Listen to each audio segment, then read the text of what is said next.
कभी सोचा है किसी ऐसी जगह के बारे में जहां की दीवारें भी अपनी कहानियां सुनाती हों? तो आज हम बात करेंगे हॉथॉर्न मैनर के उसी डरावने सच की, जहां एक बेचैन आत्मा आज भी अपने इंसाफ का इंतजार कर रही है। ये एक ऐसी जगह है जहां गुजरा हुआ कल सिर्फ एक याद नहीं, बल्कि हर कोने में गूंजने वाली एक हकीकत है। कल्पना कीजिए, आधी रात का घना अंधेरा है और सामने खड़ी है वो वीरान हॉथॉर्न हवेली। हवा में ना एक अजीब सी ठंडक है, जैसे कोई चुपके से आपको देख रहा हो। एक ऐसा एहसास जो ये बताने के लिए काफी है कि आप यहाँ अकेले तो बिल्कुल नहीं हैं। तो देखिए, ये कहानी टिकी है 3 चीजों पर: एक भुतहा हवेली, एक तड़पती हुई आत्मा और उसे आजाद कराने का एक बहुत ही खतरनाक मिशन। और इस मिशन पर निकला है ईथन, एक ऐसा नौजवान जो एलाइजा वार्ड की आत्मा को सदियों पुरानी कैद से छुड़ाने के लिए अपनी जान दांव पर लगाने को तैयार है। और बस यहीं से शुरू होता है कहानी का वो पहला हिस्सा, जहां ईथन का सामना उस अनदेखी शक्ति से होता है जिसने इस हवेली को अपना घर बना लिया है। जैसे ही ईथन हवेली के अंदर अपना पहला कदम रखता है, उसे एक अजीब सी ठंडक महसूस होती है, जैसे किसी ने बर्फ का हाथ उसके कंधे पर रख दिया हो। दीवारों से धीमी धीमी सांसों की आवाजें आ रही हैं और फिर एक धीमी मनहूस पायल की छन छन जो हर पल और करीब आती जा रही है। तभी उस खामोशी को चीरती हुई एक आवाज गूंजती है, एक औरत की दर्द में डूबी हुई आवाज जो ईथन को डैनियल कहकर पुकार रही है। अब ये डैनियल कौन है? यही नाम इस कहानी का सबसे बड़ा राज है, जो ये बताता है कि ये सिर्फ एक भूत की कहानी नहीं, बल्कि किसी के टूटे हुए दिल की एक दर्दनाक दास्तान है। और फिर अंधेरे में से एक साया उभरता है, बिखरे हुए बाल, अंदर धंसी हुई आंखें और खून से सनी हुई एक सफेद साड़ी। उसकी गर्दन एक अजीब से एंगल पर मुड़ी हुई है और होठों पर एक ऐसी मुस्कान है जिसे देखकर किसी की भी रूह कांप जाए। ये कोई और नहीं बल्कि एलाइजा वार्ड की भटकती आत्मा है। ईथन अपनी जान बचाने के लिए एक टूटी हुई अलमारी के पीछे छिप जाता है, पर वो आत्मा उसे वहां भी ढूंढ लेती है। एक सर्द फुसफुसाहट उसके कानों में पड़ती है, मैं तुम्हारी सांसों की गर्मी यहां से महसूस कर सकती हूं। अब जान बचाने की आखिरी कोशिश में ईथन अपनी जेब से पवित्र राख निकालकर उसकी आंखों में फेंक देता है। एलाइजा की दर्दनाक चीख पूरी हवेली में गूंज उठती है और ईथन अपनी बची कुची हिम्मत जुटाकर आंगन की तरफ भागता है। और उसके पीछे एलाइजा की वो डरावनी हंसी गूंजती रहती है, मानो कह रही हो तुम बच नहीं पाओगे।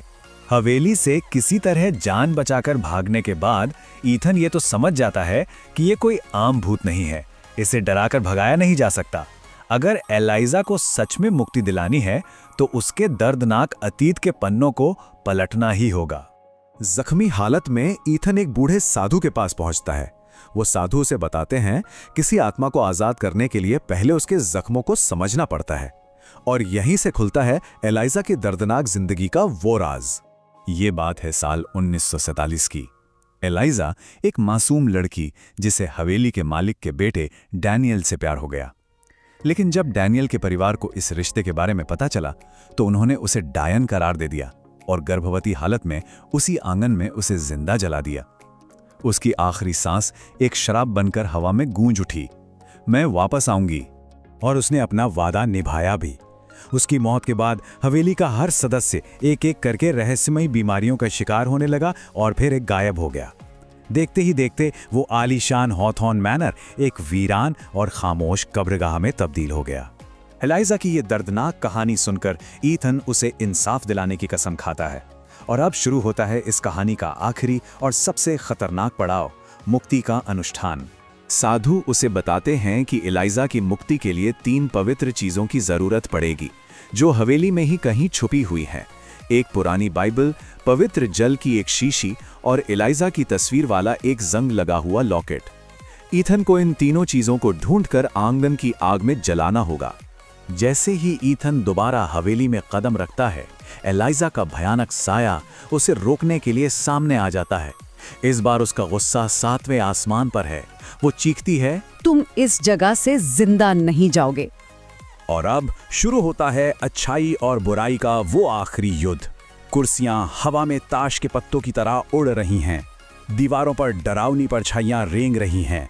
एलाइजा अपनी नफरत की पूरी ताकत से ईथन पर हमला कर देती है। एलाइजा के हमलों से ईथन लहूलुहान हो जाता है, पर वो हार नहीं मानता। अपने आखिरी दम तक लड़ते हुए वो घिसटकर आंगन तक पहुंचता है और उन तीनों पवित्र चीजों को धधकती आग में झोंक देता है। जैसे ही वो पवित्र चीजें आग में गिरती हैं, एलाइजा की चीख बदल जाती है। इस बार ये गुस्से की नहीं, बल्कि एक असहनीय दर्द की चीख है। उसका शरीर एक नीली आग में जलने लगता है और उसके आखिरी शब्द हवा में एक चेतावनी की तरह गूंजते हैं, तुम मुझे आजाद नहीं कर सकते, मैं वापस आऊंगी। एक तेज, चकाचौंध कर देने वाली रोशनी के बाद सब कुछ खामोश हो जाता है। ऐसा लगता है जैसे बुराई का हमेशा के लिए अंत हो गया है। पर क्या वाकई? हवेली में एक अजीब सी अप्राकृतिक शांति छा जाती है। ना कोई आवाज, ना कोई ठंडक।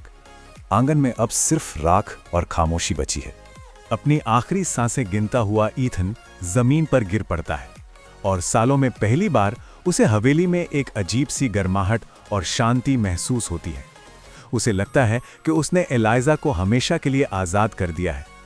लेकिन जैसे ही वो जाने के लिए उठता है, उसके कानों में एक जानी पहचानी आवाज पड़ती है, वही धीमी मनहूस पायल की छन छन। और फिर एक सर्द फुसफुसाहट उसके कानों को चीर देती है, हम फिर मिलेंगे। तो क्या एलाइजा को सच में मुक्ति मिली, या उसकी नफरत और दर्द इतने गहरे हैं कि वो हमेशा के लिए इस हवेली की दीवारों में कैद होकर रह गई है? एक ऐसी अंतहीन गूंज जिसका जवाब शायद कभी नहीं मिलेगा।